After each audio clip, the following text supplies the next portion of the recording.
Hey guys, welcome back. Welcome to Mindful Combat. If you're a fan of MMA or boxing in any vicinity, please like and subscribe and check out some of my future content as well as content I already have out there. So this weekend, as boxing fans, we've got a treat. We've got a huge boxing card with the likes of Luis Ortiz. We're going to have Joe Joyce on the card, Anthony Yards on the undercard.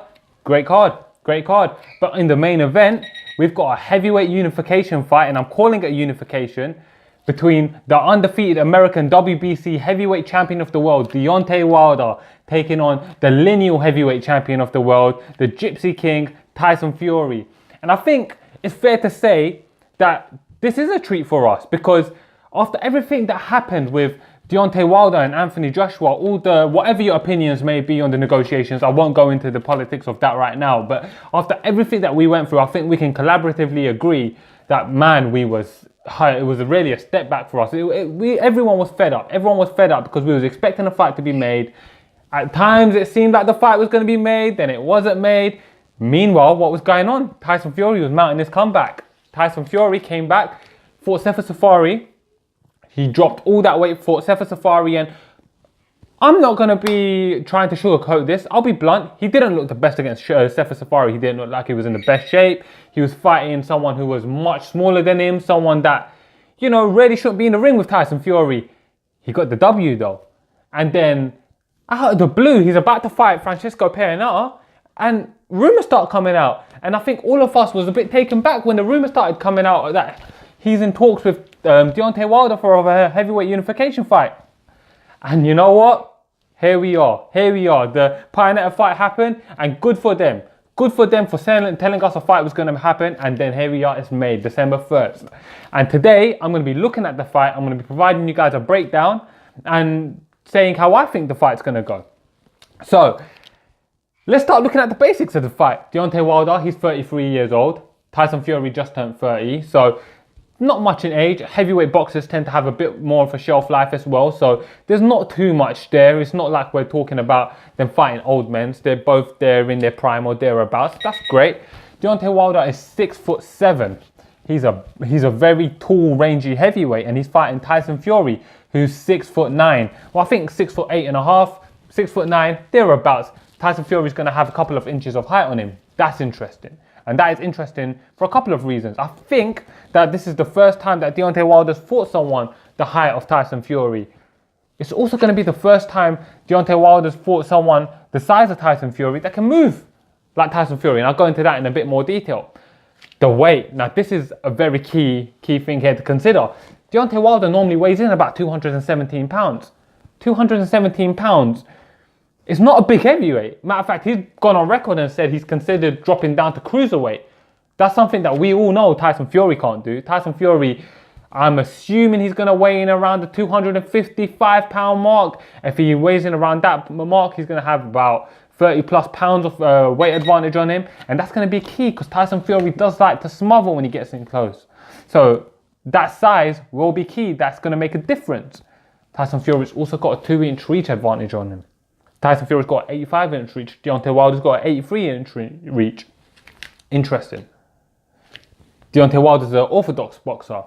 Now, Tyson Fury is an orthodox boxer, but anyone that's followed his career knows that he can also fight southpaw. Matter of fact, one of his most impressive performances that he's had in his career was when he fought Derek Chisora the second time. A lot of that was fought in southpaw. And does Deontay Wilder have problems with southpaw?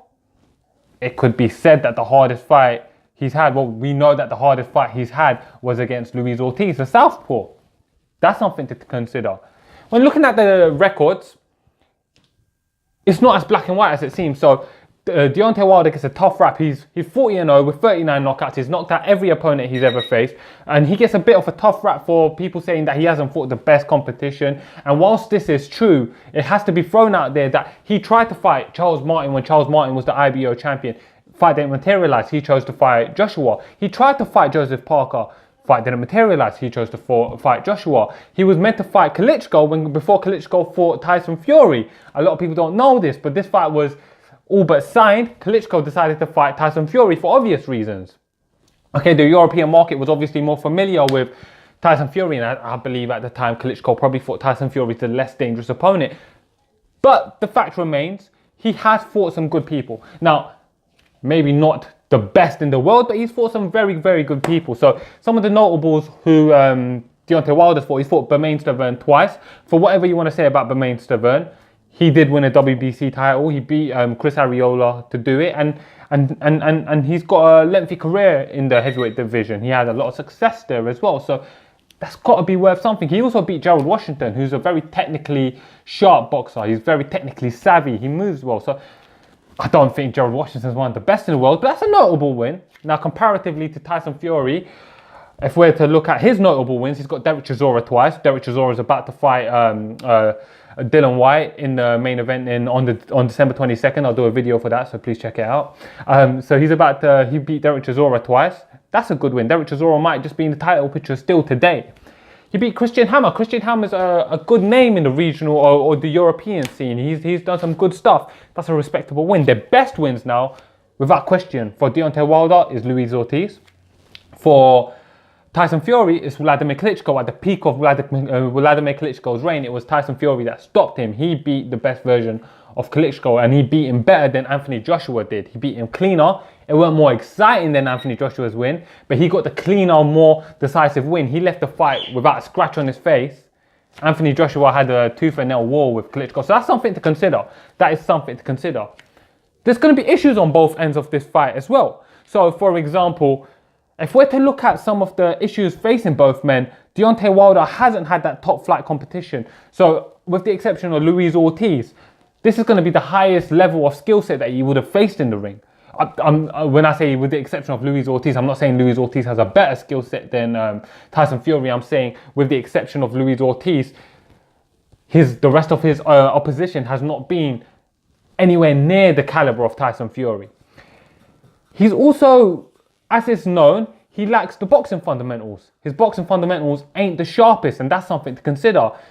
Tyson Fury's got his own issues coming into this fight. For example, he's been inactive. He's fought two nobodies, two journeyman fighters since he's come back. The drug use. He had almost 3 years off where he ballooned up to 400 pounds, and he's openly said he's had mental health issues. He abused drugs.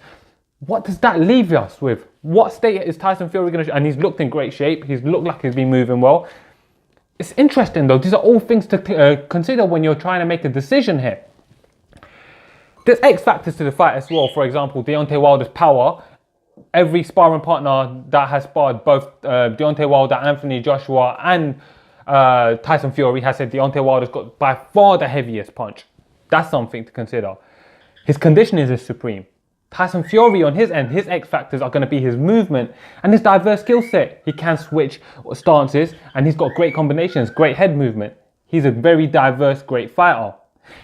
If I'm to make a prediction now, between me and my friends, I haven't really made a prediction, but for the sake of the breakdown, if I'm to give a prediction on this, I'm going to go ahead and think that Tyson Fury is going to win the decision over 12 rounds. I think he'll have some tough moments, but I think he'll pull through.